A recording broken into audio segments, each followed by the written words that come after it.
Hello, operator, give me the number for 911. 911, what's your emergency? Yes, I need help. What's the nature of your emergency?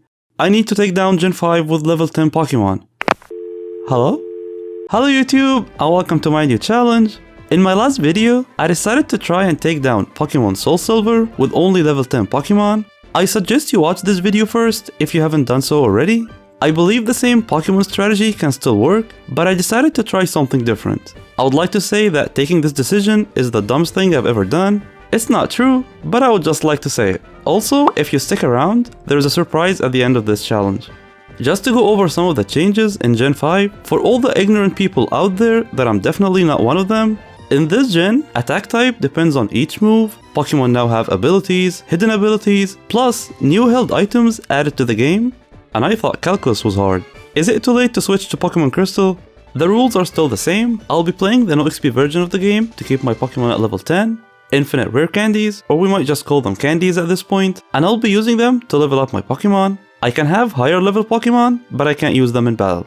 Once again, we're greeted by an old forgetful, whoa, I like this game already. Thankfully in this game, we don't have to deal with an annoying rival, because we have to deal with two. Get out of here! Of course, yet again, your mom is single. Does Game Freak know it takes two people to make a baby? No wonder their breeding system is all messed up. Not even 10 minutes into the game, with two rival battles already, the game introduces a third rival, N. That's his name. Someone actually got paid to call him that. Think about that on your next paycheck.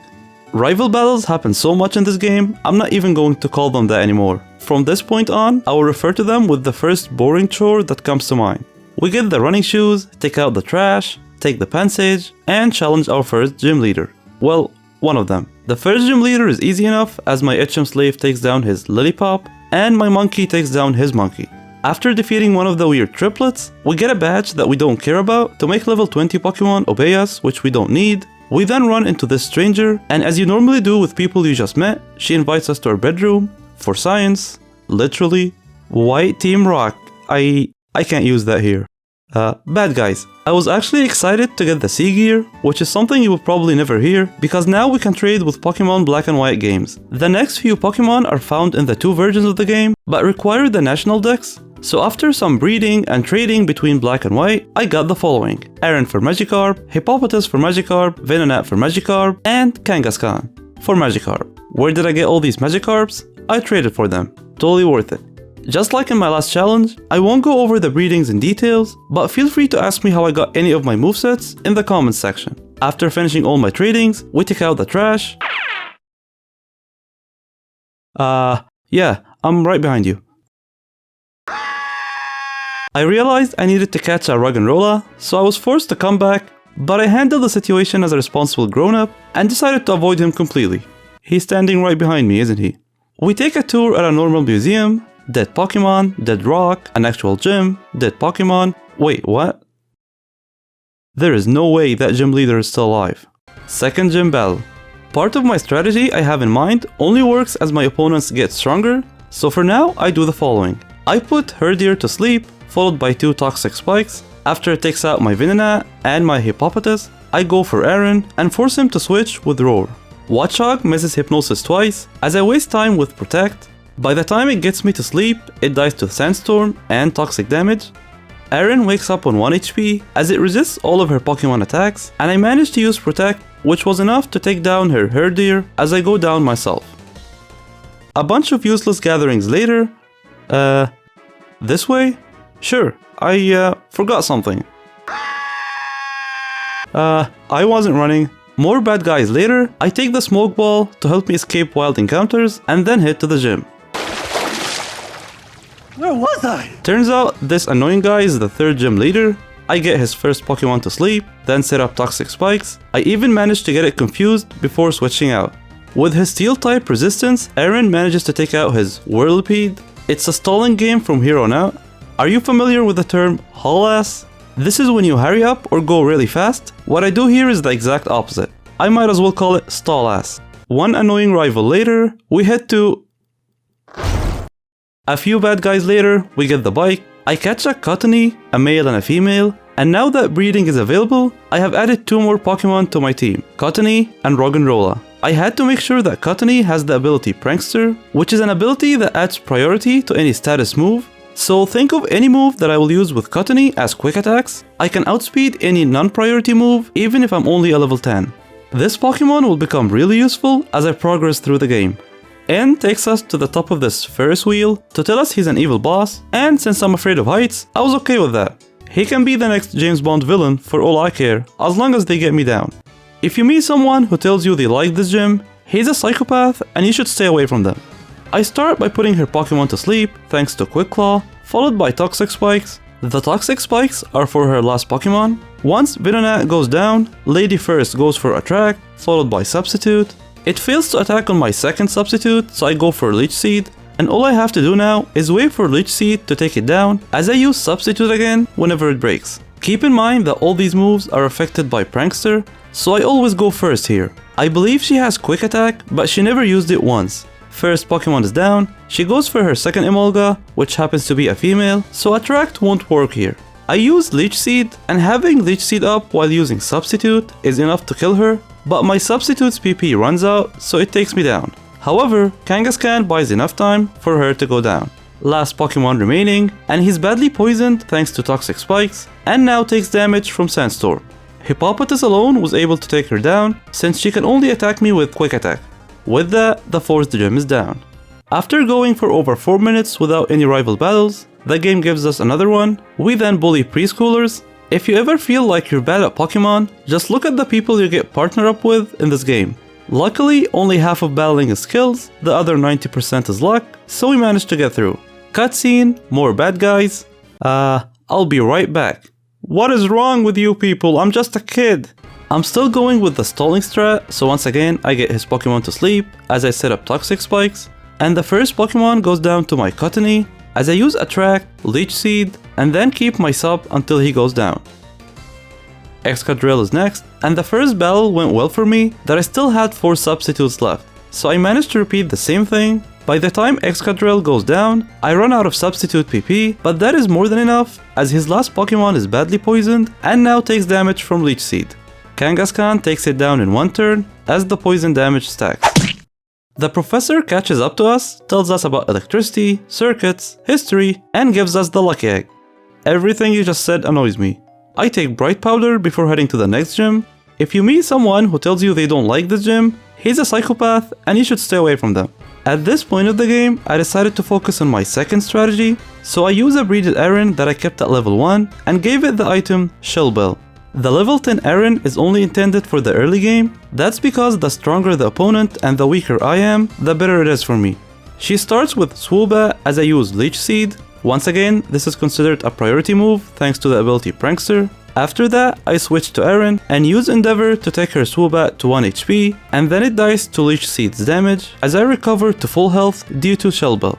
I swap to Hippopotas to start Sandstorm, and after it dies, I switch back to Aaron and take both of her remaining Pokemon down. In case you're not aware of this strategy, Endeavor makes the enemy's HP the same as your own, so when Aaron survives on 1 HP, thanks to his ability Sturdy, the opponent remains at 1 HP as well. Any damage after that is enough to take it down. The reason I started with Leech Seed in this battle is because her Swoobat doesn't heal me to full if it takes any kind of damage before I use Endeavor, so this was my way to work around it. I came across the idea of using Sandstream instead of Sandstorm from a video that I will link in the description. Check out the video, show them some love, and tell them I sent you. They will have no idea who you're talking about, but feel free to do it anyways. The difference between Sandstream and Sandstorm is that 1. It doesn't take a turn to apply, and 2. It lasts until the end of the battle, not just for 5 turns. Coming up next are a bunch of important events as we talk to rival, 7th gym battle. Another easy fight, I go for Leech Seed, then die. I call for my level 1 bully to kick his ass, then switch out to get Sandstorm up against his more tanky Pokemon so that Aaron can sweep the rest. 7 badges down, 1 more to go. Whee! Next, the game tests our patience with 8 useless battles, 1 hour long cutscenes, and dialogues probably written by single women with 27 cats. Don't blink. After we're finally done... Now that's a dragon gym. Take notes, Claire. And the gym leader is... that guy from Don't Breathe. Now that the Pokemon are tanky enough, I start with Sandstorm right away. Eren takes down his first two Pokemon before dying to his Draudigon's Rough Skin ability. This is when I use Lady first to take down his last Pokemon as I go for Attract and then wait for it to go down from the Sandstorm and Leech Seed's damage. We take the Master Ball, go through Agrabah 8 times, and finally reach the Elite Four. Excuse me sir, I would like to challenge the Elite Four. Here we go. Are you done? The Elite Four can be challenged in any order, so I decided to start from easiest to hardest. Marshall is not much of a threat. I make sure Sandstorm is up, wait for my Pokemon to die, and then switch out to Eren. 4 turns later, he goes down. Next is Fiona. Rise and shine, sweetheart. Caitlyn is straightforward except for her first Pokemon, Rio Necklace, due to her ability Magic Guard, which can't take any indirect hits, so no Leech Seed, Sandstorm, or anything like that. It has to be an attack. So I start with Eren and get her to 1 HP, then sacrifice Hippopotas as I get Sandstorm up as well. I then go for Kangaskhan and kill it with Fake Out. In case you don't know, Fake Out always goes first, but it can only work on the first turn the Pokemon is switched in. I then bring out Eren again and take them out one by one. Third elite member, again he's not tough, but I have to do things carefully.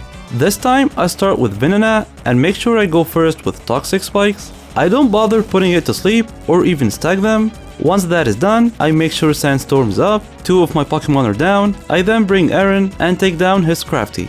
Next is his Crocodile, and he's the reason I had to use Toxic Spikes, since he's ground type and doesn't get affected by Sandstorm. Next is his B-Sharp. Steel types are annoying since they basically don't get affected by anything, so after he wastes both his heals, I get him to 1 HP, then sacrifice Lady first. I then bring Kangaskhan to kill him with Fake Out. This is also helpful since his last Pokemon, Liepard, knows Fake Out, which always causes your Pokemon to flinch, so this way I get him to waste it on my Kangaskhan. I bring out Eren one last time, and with that, the fight is over. One last Elite Four member remaining, and this trainer has Ghost type Pokemon, so Endeavor doesn't affect them. Stalling is really important here, so I only continue the fight if my Venonat manages to stack Toxic Spikes and hopefully get her Pokemon confused. Just as I say that, I only get 1 Toxic Spike, but I continue the battle anyway. This is where stalling starts. I switch out to Lady first and lower her health with Leech Seed and Substitute. Right before it dies, I sacrifice Hippopotas to save some PP on Substitute and to start Sandstorm. Whenever one of my Pokemon dies, I switch to Kangaskhan in between in order to use Fake Out and Protect. Notice that Fake Out still hits Ghost Pokemon, and that's due to Kangaskhan's ability Scrappy, which enables moves to hit Ghost type Pokemon. Next comes our final enemy, Stairs. I'm about to kick your ass in a minute. Wait, we don't fight a champion? Fine by me. Even more Stairs. I'm gonna chill here for a bit. Saving the world can wait. You saved the world yet? No, Dad, I'm 12. Talk to me when you save the world. What? I don't need a legendary. I have this guy. Just remember, guys, it's not how hard you hit, it's how hard you can get hit. And I'll be quiet now. All hyped up, we're ready to take down the last 2 opponents. I managed to get only 1 Toxic Spikes, but that should do. I make sure Sandstorm is up, and he misses Zen Headbutt as I was randomly going for Yawn, so I take advantage of that and use Protect the following turn so he falls to sleep. I then bring out Eren and attack him with Endeavor twice as he heals him, then use Protect when he's on 1 HP to take him down. I can't let him attack me because his ability will prevent Sturdy, so I'll die in 1 hit, which is something I already knew and did not have to learn the hard way. Klinklang is next, but since he got poisoned, I realized it was his Zoroark, so I take it out the same way. Karakosta's next, and after Endeavor, it goes down to the poison. Real Klinklang is next, and it's a Steel type, so I deal the last damage with Kangaskhan. Vanilluxe is next, and it uses Hail. Now that's a problem, so I decided to sacrifice Kangaskhan because Irock has Sandstorm, and I might have a chance to use it.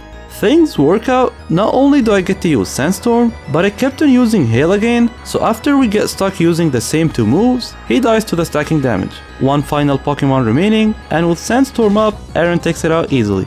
Finally comes the worst final boss music in history. I bet it was selected by the same person who named this guy. I put 1 layer of Toxic Spikes, and for my last turn, I go for Foresight. This will allow me to hit his Ghost Pokemon with normal attacks, so I set Sandstorm up and bring out Eren to take him down. Hydreigon, Bouffalant, Seismitoad, and Electros all go down the same way. Surprisingly, he left his Steel Pokemon last. After he runs out of healing items, I keep him at 1 HP and then let him take down Aaron.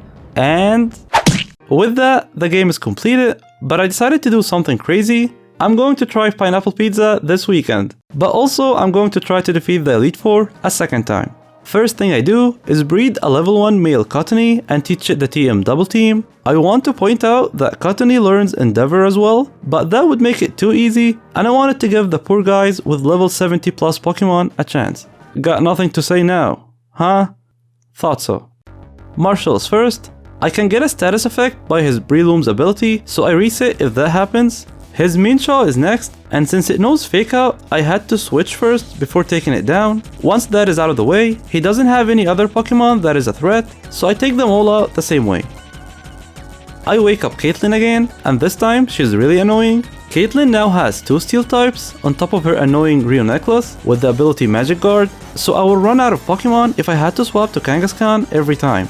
That's why I had to take out a few of her Pokemon with Cottonee first before I can proceed with the battle. I start with Cottonee and go for Attract, followed by Substitute, Leech Seed, and then maximize my evasion with Double Team. Between missing its attacks, falling in love, or breaking my sub, she goes down. Sigilyph is next, and her ability makes my Attract and Leech Seed's accuracy only 50%, so she can be very annoying, but I eventually managed to take her out the same way. Next, her Metagross has the priority move, Bullet Punch, so there is no way I'm outspeeding it. That's why I have to spam Substitute, even if he doesn't break it the turn before, otherwise I risk dying the turn after. Rio Necklace is next, and I can't use Leech Seed here, so I sacrifice Hippopotas, take it down to 1 HP with Aaron, sacrifice Venonat, then finally take it down with Kangaskhan. 2 more Pokemon remaining. Her Gothitelle is not a threat as I take it out with Aaron, and her final Steel-type Pokemon dies the same way as I slap it out of battle. With Caitlyn down, my next victim is Grimsley. Right off the bat, we're faced with a few issues. His Sharpedo has tough skin, so if I kill it with Aaron, I will die as well. Not to mention, he's the only male Pokemon in his team and has the priority move Aqua Jet. The game is basically saying, you in particular. So I start with Let It Rain to get Sandstorm up and sacrifice Aaron as it takes his Sharpedo down with it. Next is Liepard, and I still need to deal with his Fake Out, so I had to sacrifice someone first. I would try to use Toxic Spikes with Venonat, but if I failed, I would still try to continue the battle, as long as I get her Liepard to fall in love on her first attack. This makes the battle riskier, but worth a shot. I repeat the same strategy that I used in my last battle, as I maximize my evasion and watch them heal or die one by one. Luckily with max evasion, my sub didn't break as much, so I had enough PP to take the rest down. Especially that his Bisharp has Aerial Ace, which bypasses evasion. Only Attract was able to stop him from attacking half the time. Crocodile is last, and I run out of Substitute, and he manages to kill me on the last 2 turns, so I bring out Kangaskhan, and stalling for 2 turns is not a problem here. Last Elite Four member, I start with Venonat and put her Pokemon to sleep, get 2 Toxic Spikes. I then go for Hippopotas and use Stealth Rock with Roggenrola. I will have to repeat all of that if I don't prevent it from attacking on my first Attract, but once I get it, even though half my team is already dead, I'm a happy man. Her Frostlass has the priority move, Ice Shard, so I have to go for Substitute once again whether she breaks it or not, but this time the toxic damage makes it go down faster. With Toxic, Sandstorm, and Leech Siege damage, her Chandelure and Jellicent go down fast. Drifloon is a flying Pokemon, so it doesn't get poisoned, but Leech Seed and Sandstorm will still enough. Her last Pokemon is Genderless, and I run out of Substitute, but managed to go for Leech Seed before going down. Even though I still had Aaron up, I decided to go for Kangaskhan, and I didn't even need to switch, as I get the second Protect. With that, the entire game is down, only the Parkour guy is remaining. He has a Steel Pokemon and a Pokemon with Rough Skin. I start with Venonat and manage to get Toxic Spikes up, followed by Sandstorm, and since I only used 1 Toxic Spikes, I managed to keep Venonat alive. Aaron takes out his first Pokemon, and I don't want to sacrifice it to his Draudigon, so I go back to stalling as I sacrifice Venonat before going 2-man first. I go for Substitute a few times as it goes for Outrage, which is great because now I know it will get confused in a few turns. I went for Leech Seed when I expected the heal, and the rest was easy. I managed to almost kill his Volcarona as well before dying and switching out to Aaron. I don't want to risk getting burned by Volcarona's ability, so I use Protect and let it die to the poison damage. His Bouffalant is not a problem, and this Vanilluxe doesn't know Hail, so it's not much of a threat. Only his last Steel Pokemon remaining, so after I take it to 1 HP, I swap to Kangaskhan, and with that, we take the champion down and disgrace the Hall of Fame once again. I hope you guys enjoyed this video. Tell me if you'd like to see me do more of these challenges, and make sure you subscribe to my channel if you haven't done so already, and see you guys next time. You subscribed yet?